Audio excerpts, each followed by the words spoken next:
Good morning, everybody. Good morning. My name is Nicholas Haan. I come to you from Singularity University, based in Silicon Valley. All the references to Silicon Valley are true, although you don't see unicorns jumping around the streets. Maybe someday someone's going to invent that. With new technology like Magic Leap and others, we will be seeing unicorns. So first of all, let me say thank you to the translators. Apologies, I have to speak English, but from what I hear already, they do a wonderful job. So thank you for that. So I come to you, I'm the faculty chair of what we call Global Grand Challenges at Singularity University, and I'm also the managing director of our Global Solutions program. It's a program which actually we have three of your own peers who have been through our program. So I'm very delighted to come back and see where some of our best and brightest students have actually come from. So now I'm getting a sense of that. And then also at the end of my talk, I'm going to be announcing that we are opening applications for our program yet again for 2016. So, surprise, if you thought you were going to hear Nicholas Haan from China Haan, you were mistaken. I'm Nicholas Haan, a Dutch descendant from America. So that's one misconception to clear up right away. And the other one is, this is my first time in Taiwan. Thank you very much for hosting me here, and thank you to the esteemed guests and hosts. I appreciate you inviting me here. Thank you so much. A little bit about me. This is me when I'm thriving. I'm in the white shirt. This is me when I am thriving. I'm taking risks. I'm doing things that no one, literally, has ever done before. This is me and another one of my dear friends named Brent Wibberley. And this was a kayak trip that we completed for 300 kilometers from northern Kenya into Ethiopia. First time ever it's been done with crocodiles and hippos and all kinds of crazy things ready to kill us. But we survived only because we were passionate and curious and determined to finish our goal. When I'm not doing that, I am a professor at Singularity University. I'm a co-founder of 2 startups. I sit on the board of several others. I'm an academic, but I'm also a practitioner. I'm someone who comes from California, but I've lived in Africa for over 20 years of my life, along with other places as well, including of those 20 years, 7 of which were continuously living in villages without electricity or running water when I'm the only foreigner there. That again is consistent with my perspective on life. Put yourself out there and see what may come. And that's who I am. And that's very much part of the entrepreneurial spirit, as we're going to talk about during this discussion today. I live in parallel worlds. On one hand, I work still on global food security issues and humanitarian disaster issues. I'm one of 4 people in the world, if you hear the word famine declared in any part of the world, I'm one of the 4 people in the world who actually validates that, makes that call. On the other side of the equation, however, I guide startups leveraging exponential technology. This is a startup that's creating in vitro meat in a petri dish. And we're going to talk more about this in my talk here today. As my role as managing director of our Global Solutions program, the whole intent of that is to incubate ideas and innovators and entrepreneurs to develop viable startups. So I'm very much part of the educational community of teaching entrepreneurship and incubating ideas. I believe I might have skipped a slide.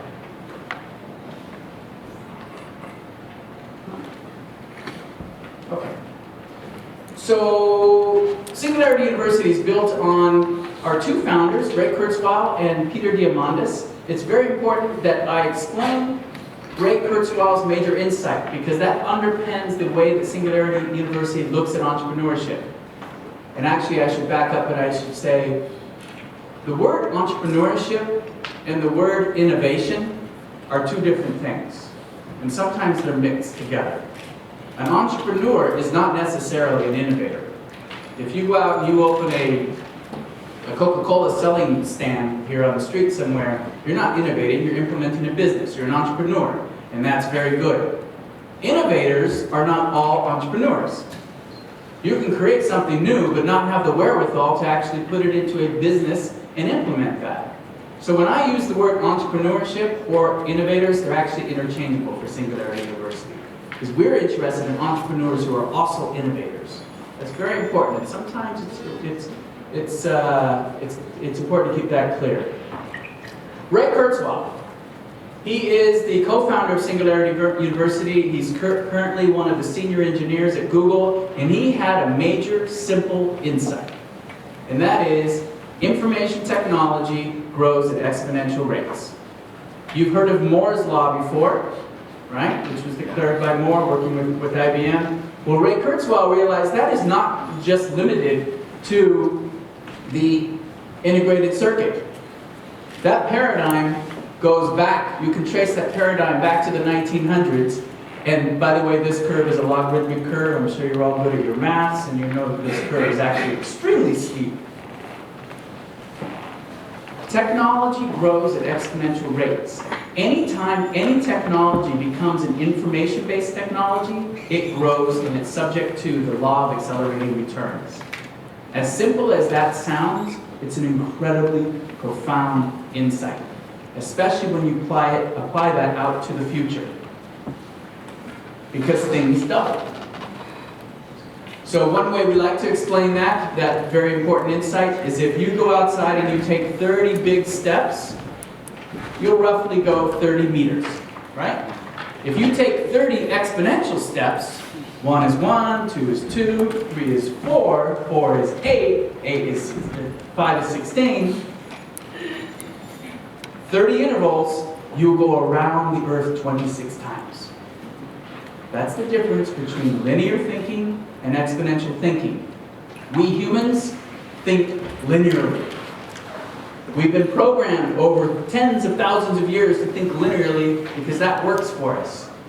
But information technology grows exponentially. So those people who think linearly are left behind, while those who think exponentially, and this is why we have unicorns, accelerate. So I'm inviting you, and I'm going to convince you further, that technology grows at exponential rates. But for me to explain that a little bit further, I prepared a little animation for you to explain the power of doubling. Up there, you can't even see it, there's one very tiny little white dot. Now I'm going to double the space of that square. I'm going to double that 22 times.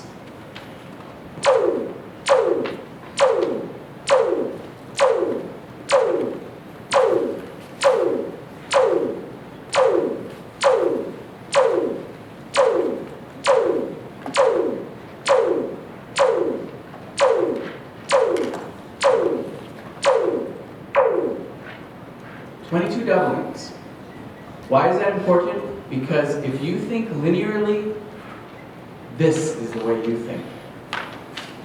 If you think exponentially, this is the way you think. All right? And double that again, we'll take up the whole front of this wall. Double that again, we'll take up all the side walls. Double that again. Everything's covered in this entire room. It doesn't stop.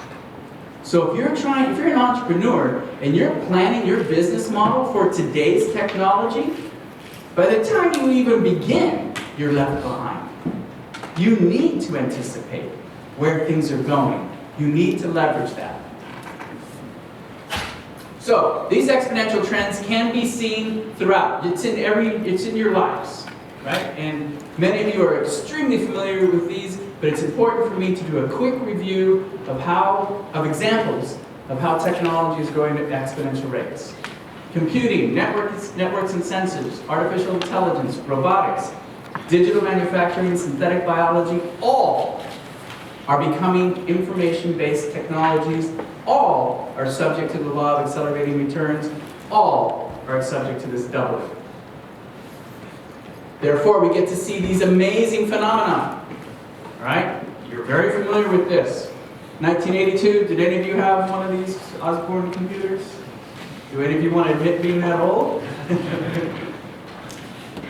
28 pounds, $2,500, a whopping 124 kilobytes. By 2007, iPhone comes out, 0.28 pounds, $500, 4 gigabytes. Doesn't stop. Already we have the D-Wave quantum computer that is being used by NASA and Google. It's deployed actually right next to our offices at Singularity University.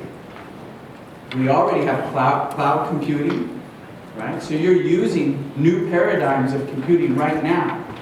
If quantum computing actually works, we have no reason to believe it's not going to. We could be in an era soon of ubiquitous free computing.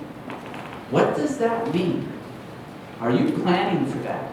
And are you planning for the intermediary steps between that as we increase our computing power?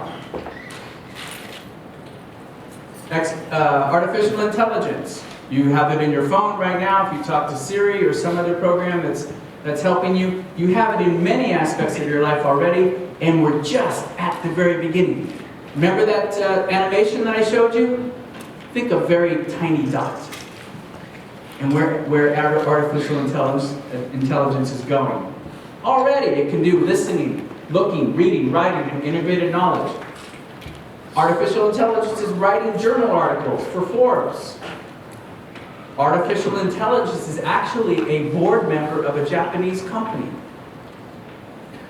I forget which company it is, but one Japanese company actually has an AI as one voting member of the board. Not a human. Referencing Elon Musk, some are very concerned about where this is going. Elon Musk himself has suggested this might be unleashing the demons within us. That's concern about how rapidly technology, exponential technology, changes our lives. Wearables. You see wearables, you probably have many wearables yourself, if you have Fitbits and the like. These are becoming omniprevalent. Actually, I think it was one of the Taiwanese Singularity people who did something with a camera to take pictures of their everything. It was called Mameo. I don't know, I'm going to have to double check that. But I think it was one of our Taiwanese participants who had a startup called Mameo, which took pictures of everyday life, and then he developed an AI to process that. So networks, wearable technology is becoming omniprevalent. Exponential robots. I think many of you like robots. I know Japanese people are at the very forefront of this, especially the human connection with robots. I would actually observe that in the United States, we're lagging far behind on this. We still have a very fearful relationship with robots in general. I'm stereotyping. In Japan, I know it actually is a very warm relationship with robots. Very different. This is a video of someone taking a drive in a driverless car. Like, holy shit. There's no fucking. Sorry for the cursing words. Oh my god. What? It's driving itself.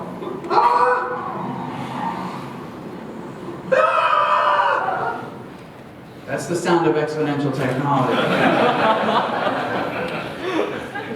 In Mountain View, where I live, you regularly see driverless cars all over the place. They still have people in them now, but they won't have people in them soon.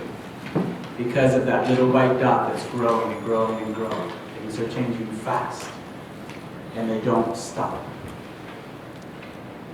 So exponential manufacturing, 3D printing is revolutionizing our world and creating whole new opportunities and ecosystems for entrepreneurs to work in. Whether it be, and the key thing about 3D printing is complexity is free. When you build something right now, the more complex it is, the more expensive it is. With 3D printing, complexity is free. You can take a complex, if you show me a picture of a Michelangelo piece of art, I can photocopy that for free, basically, right?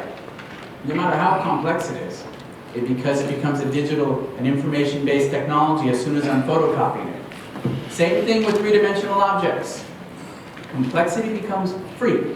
It's a total paradigm shift in manufacturing, and it will massively disrupt global trade. And I think many countries and many industries are not prepared for that. So we can make prosthetics, we can make motorcycle parts, we can make, in China, buildings. We can make clothes and shoes.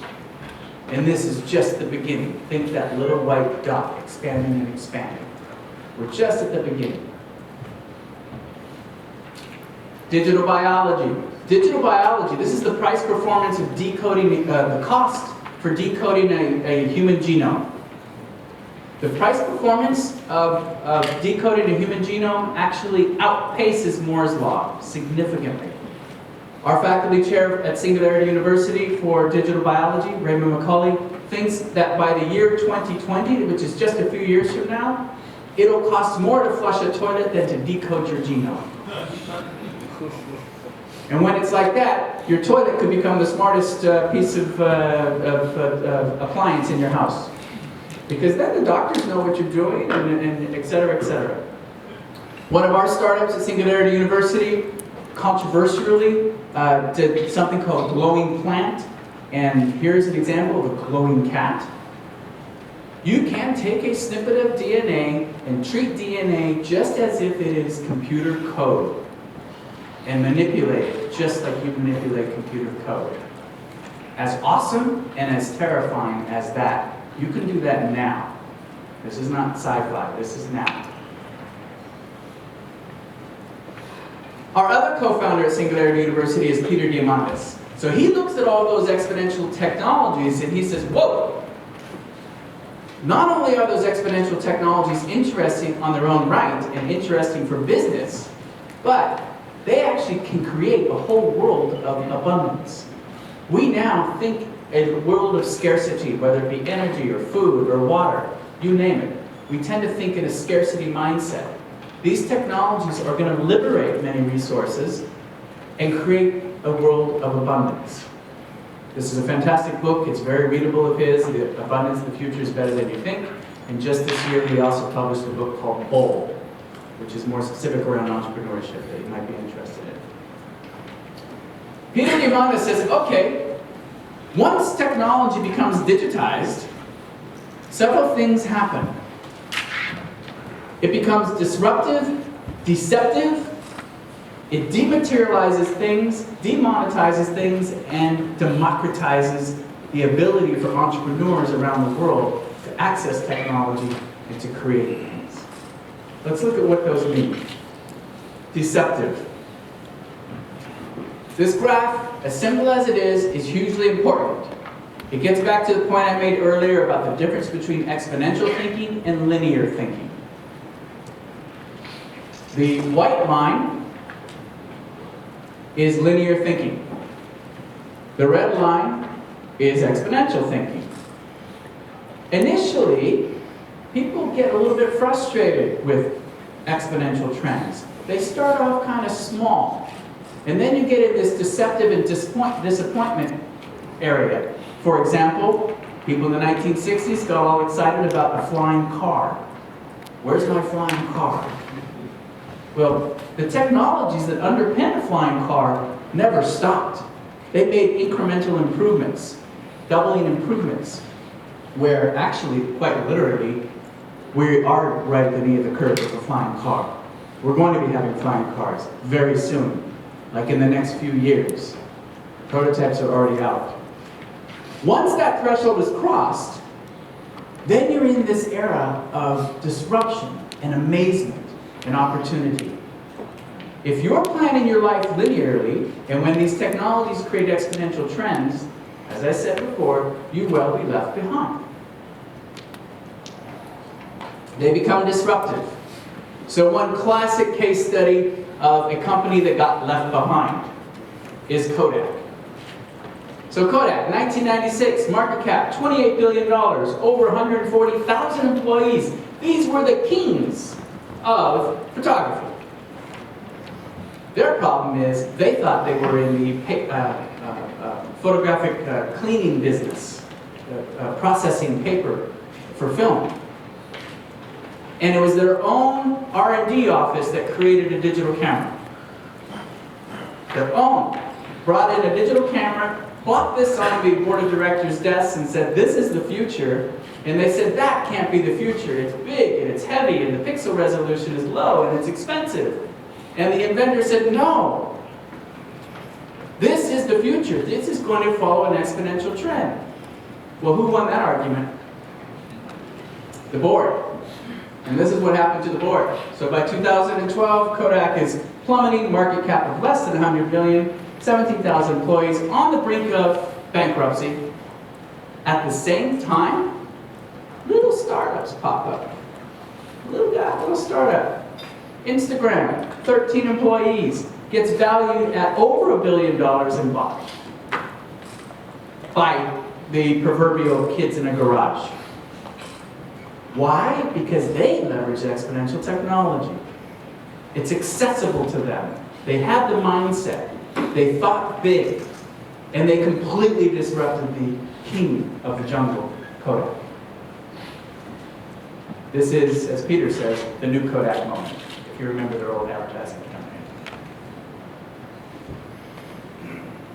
Dematerialized is another phenomenon that happens when information becomes digital. Things start to disappear. Your phone that you have in your pocket or on your desk right now has a video player, an encyclopedia, video camera, GPS, you name it. All those things are now in your phone. Our life is becoming dematerialized. We have less stuff and we're able to do more. And we're able to do more for a much lower price as well. So things like all these industries that existed before have been disrupted by new companies that leverage information-based technology. And they become demonetized. Here's a fantastic book if you're interested in the economics of exponential technology called Zero Marginal Cost Society by Jeremy Rifkin. He looks at the economic implications to capitalism of when things start to become free. So he's extended that out. And his conclusion is capitalism will be disrupted. It may still exist, but we're going to enter into an era of the collaborative commons, where sharing knowledge and sharing your expertise and your reputation as an individual becomes more important than the money in your pocket. And that's the world that we're entering into. Fantastic book, extremely well written.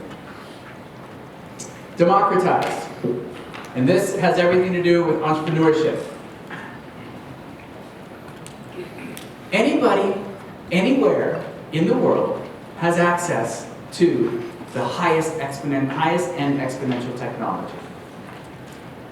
This did not used to be the case.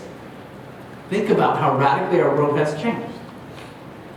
Even a kid in a slum in Kenya, where I live, I don't live in a slum, but I live right next to it, and I have friends in there, has access to the same technology that I have, the same knowledge and networks I have.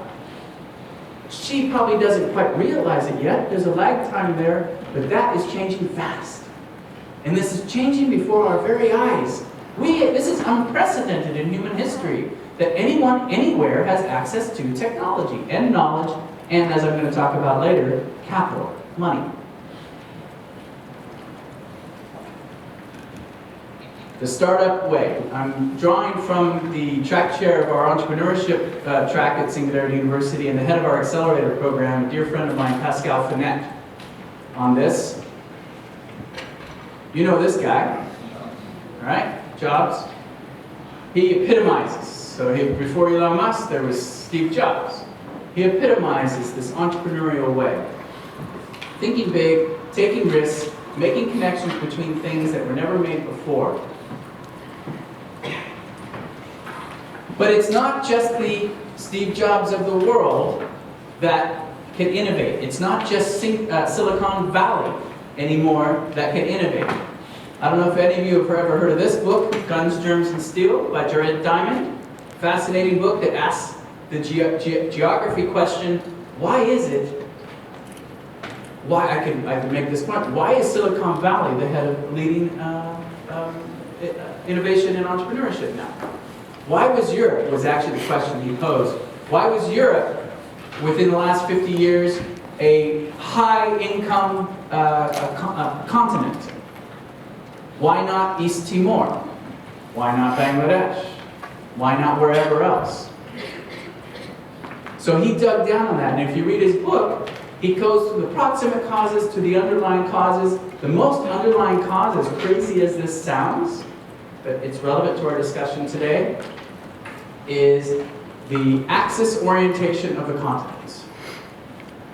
If you have a vertical line continent like Africa, back 10,000 years ago when our big innovations in entrepreneurship were flora and fauna, domesticating animals and plants, your innovation at one latitude wasn't relevant at another latitude because of different climatic conditions.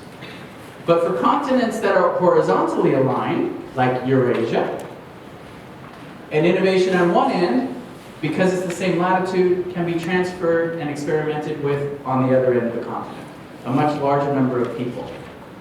So innovators, at that time, if they were on a continent that was vertically aligned, were limited in their ability to have relevance outside of their geographic zone. That's no longer the case. Right now, we live in a world where anyone, anywhere can have relevance. That girl in the slum in Kenya can decode a genome of a plant and make it drought resistant, which makes it relevant to China, or makes it relevant to California, or makes it relevant to Brazil. Geography is no longer a limitation in our innovation diffusion. It's a complete radical breakdown of the spatial notion of geography. With this curve in mind, we get those who think exponentially, and we get unicorns. We didn't plan that, by the way. We really didn't plan that. He made the reference to the unicorn entirely independently, because this is the hot topic right now. And I will say this, for better or for worse, because the word unicorn is used as a magical animal that doesn't actually exist. So that's either a good thing or a slap in the face. Because unicorns, as was already said, are startups that have a valuation of over $1 billion. That's a good thing. But people are very concerned that that will fall apart. And you're going to see a cycle of IPOs, and that could crumble as well. So the trick is how to make unicorns a real animal, not just an imaginary animal. Entrepreneurship itself is rapidly evolving. Even for people in Silicon Valley, from one year to the next, entrepreneurial approaches are rapidly evolving.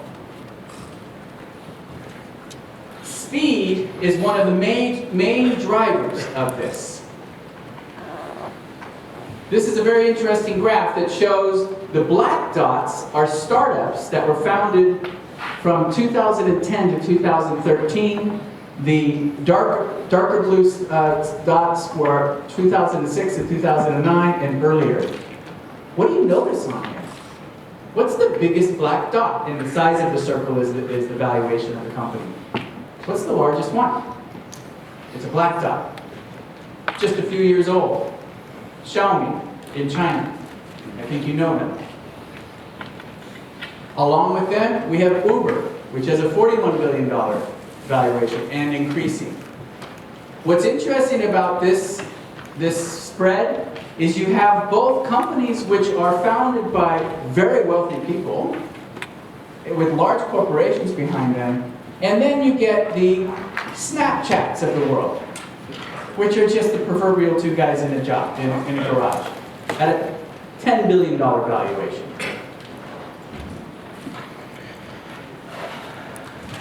Things are happening fast. The lifespan of a company is shortening. The amount of time it takes for the team to do it, and my vision is to be a unicorn in the next few years. Yes, you can.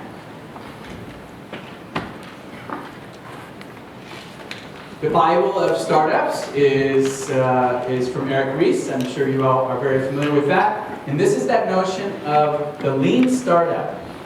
You get there by innovating continuously, trying things out continuously, learning from your market segment, learning from your failures, and pivoting rapidly.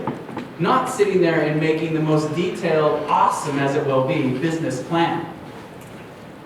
But getting out on the streets and trying things, getting in the lab and trying things, talking to your market, your users. And a big part of that is rapid prototyping. We're able to do that now with 3D printing and other low-cost technologies. We're able to rapid prototype things that would have taken tens of millions of dollars for research and development departments just a couple of decades ago. Any one of us can sit in a room with a 3D printer, and I think you probably have some of this equipment in your university here. You can do the R&D. You can do the rapid prototyping. You all know Google Glass. This is Katie Kasmai. She's going to be coming to Singularity University for our next program coming up. Look how lovely those Google Glasses look. Even though I know it's going through an iteration. As lovely as that looks, this is Tom Chi, the person who invented Google Glass. He had an idea that we needed to be able to put computing on our headwear. He drew a diagram, which is that, and within days had produced the first version of Google Glass just by going to the local stores and buying equipment and putting things together. That's rapid prototyping. Not coming up with the perfect design, but the design that's going to allow you to test your assumptions. And in fact, this is what a working Google Glass looks like. At the very early stages. Core concept of rapid prototyping. Hugely important. Turning conjectures or assumptions into actuals in the shortest period of time with the least amount of resources. That's rapid prototyping. I have an idea. I don't sit there and think, will it work, will it work, will it work? I go out, I build something close enough that will allow me to test if it will work, and allow me to test the market. I try it. And then the market tells me the technology fails completely. And I learn from that, and I pivot, and I iterate.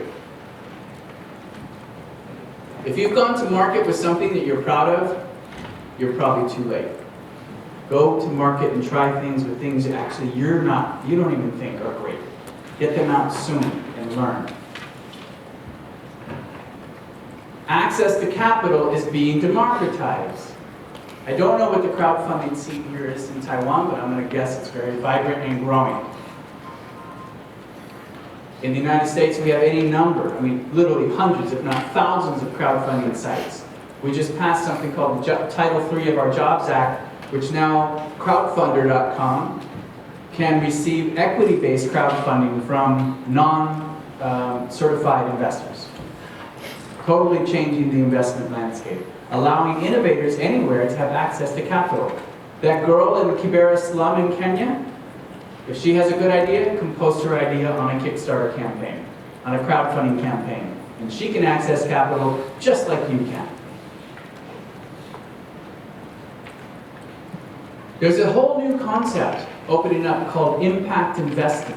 I don't know how big it is here in Taiwan, but these are dollars, real money from real investors looking for where can they invest for not just a financial return, but also a social return. It's called impact investing. This typically applies to social entrepreneurs, and this is not small money. So I think this was JP Morgan. In 2013, the total impact investing market was $36 billion. They estimated by 2020 that would grow to $1 trillion. These are dollars looking for entrepreneurs that are solving problems. Whole new investment landscape. And then there's this notion called exponential organizations. So far we've been talking about entrepreneurs as individuals or small teams, but large corporations have to innovate as well, lest they be disrupted.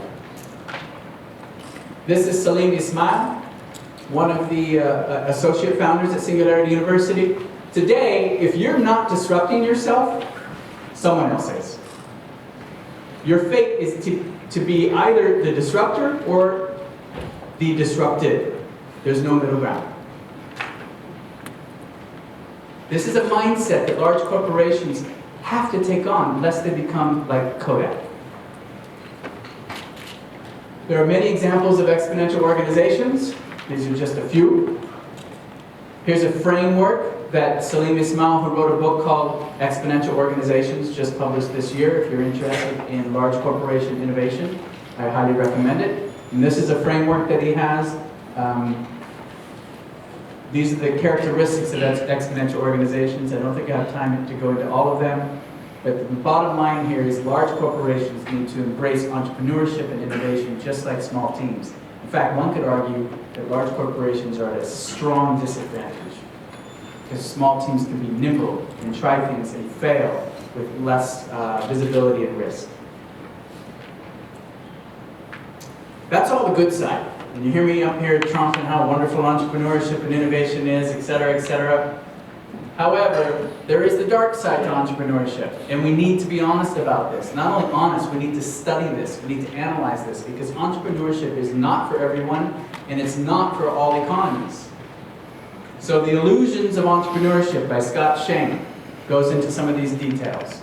And basically looks at, we tend to think of entrepreneurs as kids who dropped out of college and got into their garage and created something new and became unicorns. Actually, the studies are quite the contrary. So the most successful millionaire entrepreneurs actually have their degrees. They went to school, they got their basics, and then they started to apply that innovative, creative thinking and entrepreneurial thinking. The other reality behind that is, ouch.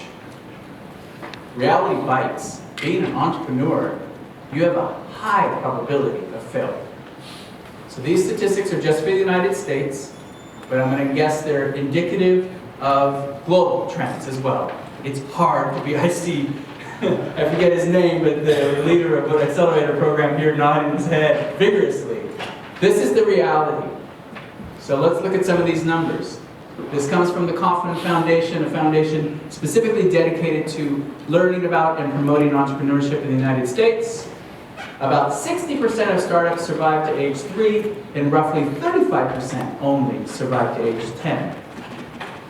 The other amazing statistic comes out of Y Combinator, which is a super elite, super difficult accelerator program to get into in the United States. They're taking the creme de la creme and allowing them into their accelerator program. By Y Combinator's own estimates of measures of success, 93% of the 500 some odd companies accepted by Y Combinator have failed. Entrepreneurship is laid, the road to entrepreneurship is laid with corpses. Question is, once you become a corpse, you stand back up like a zombie and try it again. Right? So measured risk, and in there, bundled in there, are any number of issues about risk mitigation strategies, et cetera, et cetera. I'd love to talk with you more about that. There's something called the Global Entrepreneurship Index, which looks at country by country around the world and looks at the ecosystem, these sorts of parameters, looks at the ecosystem, not just the number of companies produced or their success rate, but looks at the enabling ecosystem around the entrepreneurship community.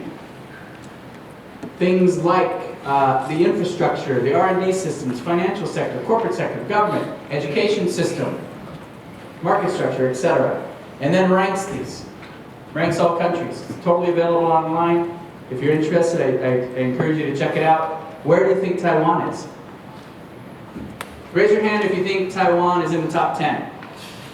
Countries of all the world. Ah, you are being too modest. Number 6. Congratulations.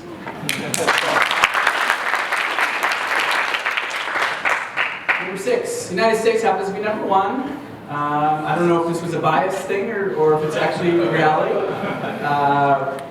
It's United States, Canada, Australia, Denmark, Sweden, Taiwan. The other interesting thing you notice is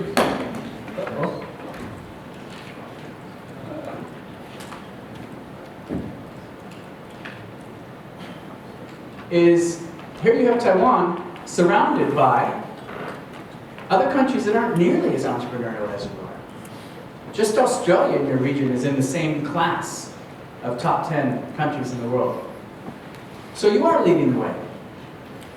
And yet, there's all kinds of opportunities for improvement. So this same study drilled down a little bit more, and for every country in the world, they looked at specific opportunities for improvement.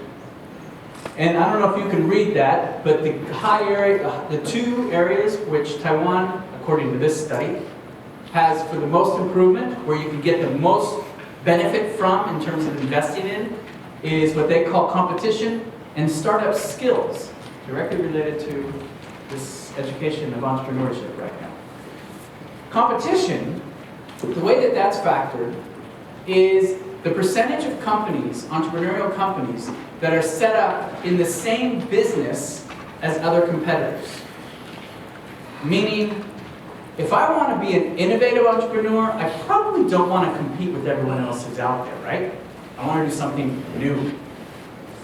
So, too high a percentage of entrepreneurs in Taiwan, according to this study, are doing things that other people are already doing. So this opens up this notion of possibilities of innovators. Use those exponential trends and innovate. The other one is startup skills. This indicator, I dug down into their methodology. It's actually a perception-based indicator. It's how people perceive their own startup skills. So I'm actually not surprised when you said that Taiwan didn't have very high. You validated that. So for some reason, there's a perception amongst Taiwanese that they don't have the skills to be entrepreneurs. I don't know if that's perception or if it's reality, and how much of that could be closed with entrepreneurial education programs. Now, amazing thing, and the very reason why I'm at Singularity University is because we combine the exponential technology with the entrepreneurial approaches to solve humanity's grand challenges. And not only is that such an awesome vision, but solving humanity's grand challenges itself creates incredible new opportunities for entrepreneurs. This isn't just about creating the next Angry Birds app. You can make a lot of money doing that, but you can also make a lot of money and do a lot of good by solving world hunger, by solving water problems, etc., etc. This is a different mindset. We tend to be very parochial. Good luck with that, translators. Very parochial in our way of thinking. But actually, all of us can be, as I said before, I made the case, anyone can be an innovator for any other problem around the world. Geography is not a limitation. Do not be parochial. If you have an idea that you think will solve a problem in South Africa or in Argentina, go for it. Partner with people from there. You can get online right now, and within 5 minutes you can be in a discussion group with an Argentine or someone from Bolivia or wherever. Opportunities for solving humanity's grand challenges are awesome. At Singularity University, we divide these up into these challenge areas or themes: food, education, water, energy, etc. We have a very special take on these. Again, it's driven by Ray Kurzweil and by Peter Diamandis' abundance thinking. We literally believe, and we are convinced, this is not a cult wishful thinking. The evidence is there that these can be solved. We're on the brink of solving these. There's no reason why anyone anywhere in the world should go to bed hungry, or not have access to healthcare, or access to education, etc. These are being solved as we speak, and the invitation is for any entrepreneur in the world to get on that and seize those opportunities. Help a lot of people and make a lot of money. So I'm going to use a few of these global grand challenges to drive home a few strategy points for entrepreneurs. So, sample strategies for entrepreneurs. This is not a complete list, but it's indicative. If you start to apply an exponential mindset and an abundance mindset to these humanity's grand challenges. Number one, the theme I want to point out is execute. Don't think, don't write plans, do. And the person who's made that mistake so many times is me. So that's me. right there on the far left. And I was in the back of our classroom at Singularity University back in 2012, and I was listening to our energy talk, and he's showing us how you can use fire to create a differential temperature barrier, and you can create electricity from that. And then our professor said, but it's not very useful because it requires too much energy. And I sat back there after my experience of living in East Africa for so long, I said, I know exactly an application of where there's excess heat and people need small amounts of electricity. It's their cooking stoves. Right? They cook with wood and charcoal. It's perfect. So immediately I connected with their other teaching fellows, and immediately we even prototyped.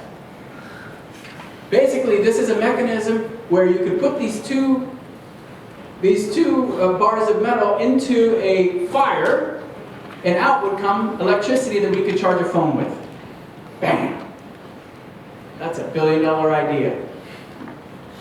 We got as far as prototyping, and we didn't execute, and within 2 months, wouldn't you know it, I'm surfing on the internet, and there is this company. Some other dudes, some other place in the world, had the exact same idea, and they executed it. Same exact concept. You put one end into hot fire, the other end you get to charge your phone. Don't waste time. If you have an idea, get busy. Focus. Do not waste time. Because others are. They're hungrier than you. Another one. Look for massive inefficiencies. Wherever you see a massive inefficiency, no matter how structural, no matter how cultural, no matter how, oh yeah, that's just the way it's always been. Entrepreneurs never accept that. Entrepreneurs will say, I see massive inefficiency, and I know that inefficiency is going to be broken down, disrupted, destroyed, and we're going to have a new solution. So here's a fantastic case study for that. Meat. And I'll say right up front, I still eat meat, but I know meat is incredibly inefficient. Our industrial meat system could not be more inefficient, particularly beef. So these graphs right here, this is the amount of greenhouse gases that beef produces versus pork, dairy, poultry, eggs. 3 times. Not even compared to vegetarian diet, right? Water. 10 times the amount of water requirements for beef than other meat products. Feed and grains. 3 times the amount for beef than other meat products. Again, not talking about vegetables. And land over 10 times as amount. An entrepreneur and an innovator who sees those graphs says, that's not going to stay the way it is. No matter how much our industries are embedded in that, no matter how much our cultures are embedded in that, that has to change. And in fact, it is changing and it will change. Along comes Mark Post from Maastricht University in the Netherlands, back with funding from Sergey Brin at Google. He creates the first, quote, $300,000 hamburger about 2.5 years ago. This is meat grown in a petri dish. No animal killed. Some tissues taken from it, the animal's fine, and now the cells are grown in a petri dish in a very sterile environment.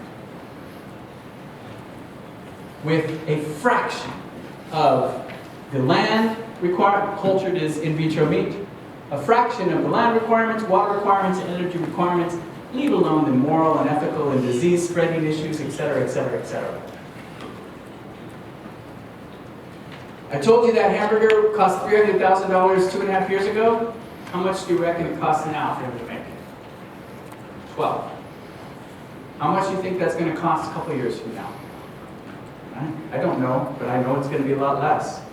And then a couple years after that. When you go to your grocery store 10 years from now and you see a meat product on the grocery store that's in vitro, grown in a sterile environment with a fraction of the environmental resources and not killing an animal and cheaper, designed for your specific taste, and this other meat product, which is incredibly environmentally disruptive, killed an animal, etc., which one are you going to choose? You might say yuck right now, but our cultures change. And innovators look at inefficiencies and they say cultures will change. So this is also an example of, again, this is applying exponential thinking, right? Not looking at what is, but what will be. It's a different mindset. This is just one technology which is opening up, is transforming an entire industry of meat production. And it will create all kinds of new spin-off opportunities for innovators to work within. Another one, look for abundance.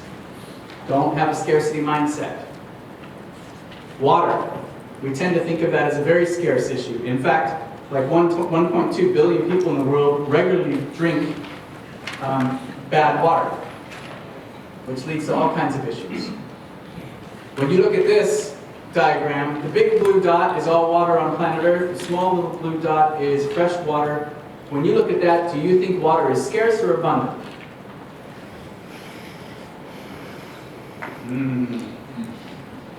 Let's look at the percentage breakdown in a bar graph. This is total water, global water, 2.5% of which is fresh water.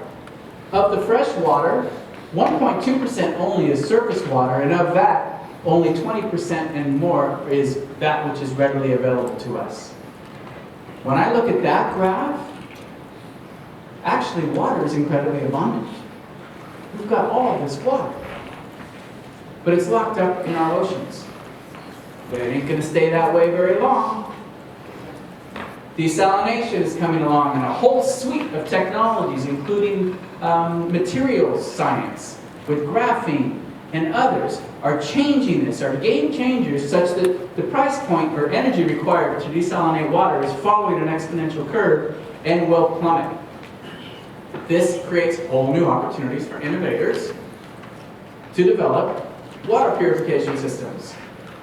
This is the kind of technology you can get your hands on and you can work on without a big R&D lab. Another one, another strategy, look for paradigm shifts. Sense paradigm shifts. Google and Facebook are in a little bit of competing war right now to see who can offer internet to the world. Well, what happens when billions of more people on this planet have internet? Billions of more people on the planet have the internet. That means incredible market opportunities. It means paradigm shifts in all kinds of industries, not least of which education.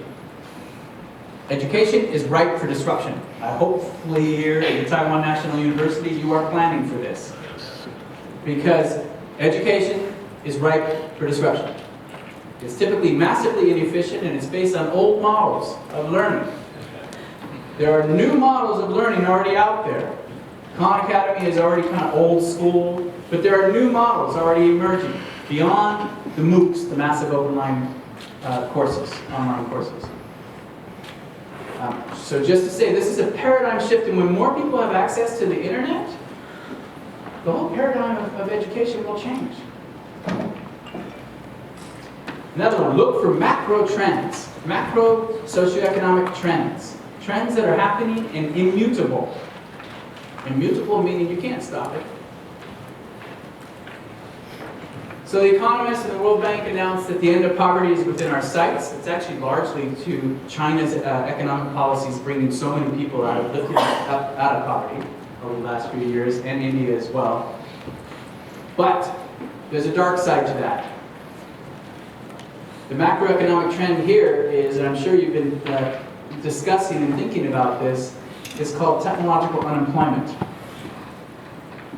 So serious studies suggest that within 20 years, 48% of jobs that currently exist will not exist. So if we're training people for jobs that aren't going to even exist in the future, we're not doing them a good service. We do need to be training them in entrepreneurship and all the skill sets that go along with that, so that they can adapt to the changing workplace. And there's a whole suite of other implications here too. What happens to our macroeconomy? One suggestion that's out there right now is a basic minimum income for all people. That's being tried out in several countries in the world right now on an experimental basis. Entrepreneurial education is a bit of an oxymoron. Entrepreneurial education actually is get up out of your seats and go do it. It's an action sport that makes you get sweaty and bloody and dirty and get right back up and do it again. That's the way you learn. Yes, there are some skill sets and knowledge that people need to be taught. What does an equity sheet look like? What does the business model canvas look like? And some other nuts and bolts that people need to know. But the true entrepreneurial education is try it. Try it and learn, and then you will iterate and apply your skills in a more effective way. Do what you can. Little kids can open up a lemonade stand. Do what you can as an entrepreneur. As was already said, Elon Musk didn't start off as the dude who created eBay, the dude who created SpaceX, the dude who created Tesla, the dude who's going to take us to Mars.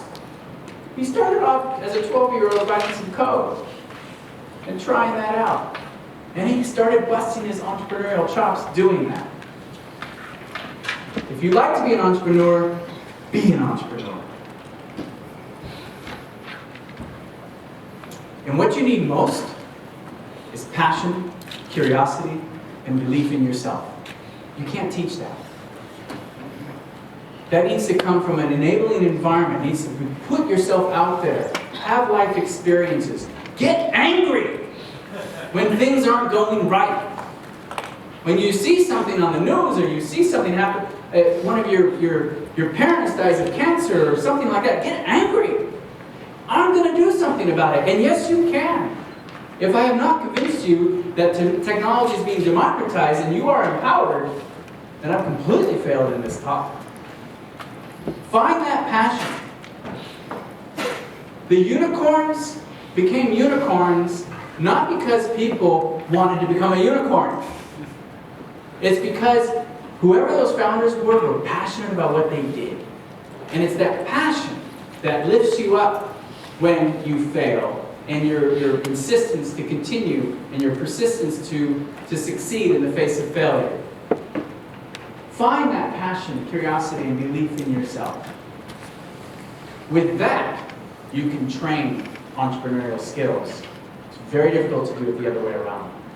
There's plenty of entrepreneurs who have all the knowledge in the world about how to be an entrepreneur, but they don't have the passion, curiosity, belief, and they'll fail. At Singularity University, we have our own approach to really everything we do, but it's all about entrepreneurship and innovation and applying exponential technology to solving humanity's grand challenges. We have our education programs, executive programs, exponential conferences, the Global Solutions Program, of which I'm the managing director of, and we do custom programs. We have our own startup accelerator, corporate memberships, impact partnerships, and others, and we have our community, which is very, very important to us. I wouldn't be surprised if a chapter opens up here in Taipei, because we're opening up community chapters all around the world. So I wouldn't be surprised if that's coming soon. In fact, maybe they should be directly linked to you all here. So this is the ecosystem that we're building up at Singularity University. I am the managing director of our Global Solutions Program. Our next program is a 10-week program starting mid-June of 2016. The application process is open. You can get all the information on the website. Any admitted applicant is fully sponsored by Google, so no cost to you. It's a transformative experience. We have a number of startups that have come out of Singularity University. Miraculous. In the course of 10 weeks, they figured out a way to detect cancer with just a single drop of blood. And they're creating a low-cost technique to do that. Another one is Modern Meadow, which is in the tissue engineering space. Right now they're creating leather-based products, but they have their eyes on meat. Another one is this guy, Emiliano Cargaman from Argentina. He came into our program knowing nothing about satellites. At NASA, we're based at NASA. He came into our program knowing nothing about satellites. He came out of our program having designed a satellite system that the NASA engineers are like, wow, how did anyone even think of that? He now has a company based in Argentina called Satellogic, which puts what are called CubeSats up in the sky. From someone who knew nothing about it to within a couple of years, putting a fleet of CubeSats up in the sky. Think big, apply yourself, and you can achieve. I'm going to leave you with this quote. It's like my favorite quote in the world from like one of my favorite people in the world, Buckminster Fuller.